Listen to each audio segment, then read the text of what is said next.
Bien-aimé, tu dois comprendre par là que si tu ne viens pas à la saine doctrine, quelle que soit l'éloquence de ton pasteur, quel que soit ce que tu peux penser, tu es tenu par le monde des ténèbres.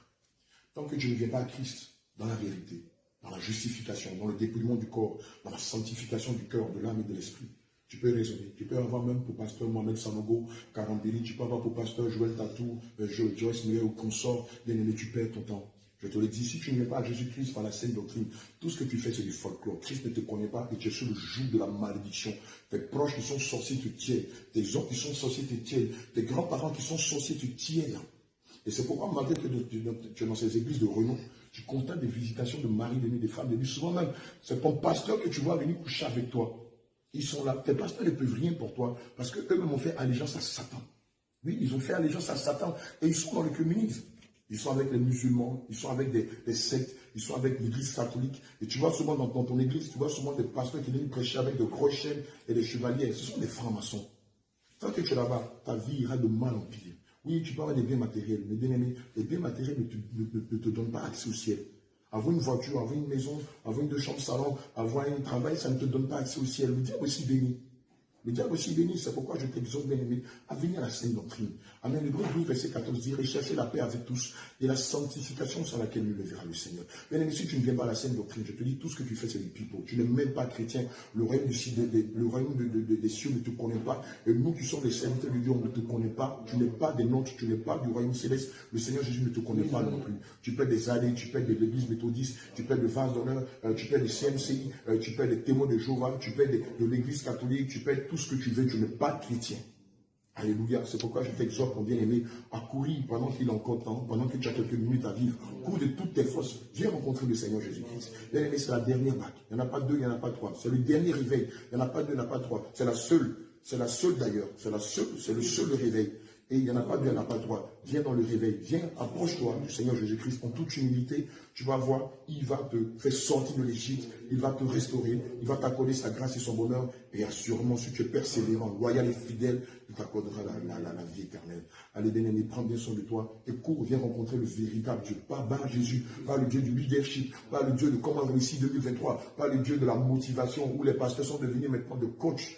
Des coachs sportifs ou des coachs de motivation. Non, non, non, ça c'est pas Jésus. Alléluia. Où on te prêche le mariage, on te prêche l'élévation, ça c'est pas Jésus. Non, non, non, ça n'a rien à voir avec l'évangile de Christ. Mais je te dis une chose, si le Seigneur était un motivateur, s'il était venu pour te motiver pour que tu réussisses dans ton entreprise, personne n'allait le mettre à la croix. Si le Seigneur Jésus était venu juste pour que tu te maries, personne n'allait le crucifier.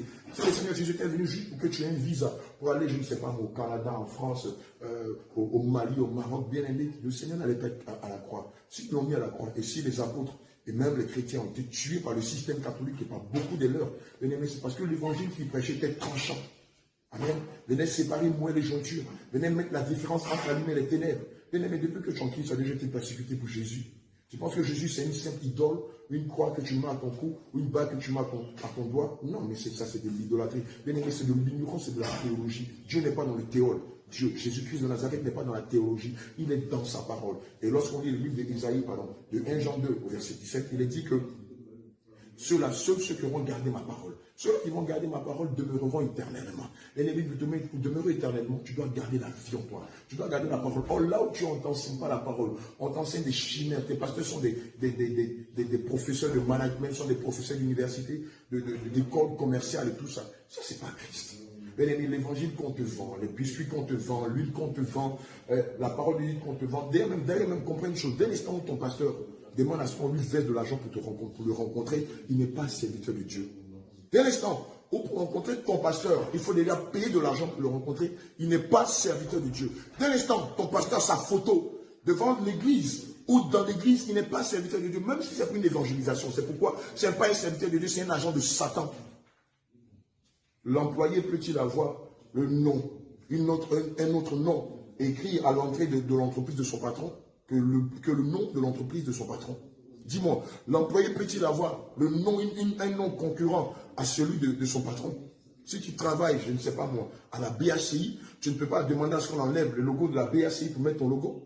Vous êtes serviteur de Dieu. Le serviteur ne peut pas mettre sa photo devant la maison de son patron. Jamais. Lorsque vous allez chez vous à la maison, les photos qui sont plaquées dans vos maisons, filmez un peu les photos là, mes filles.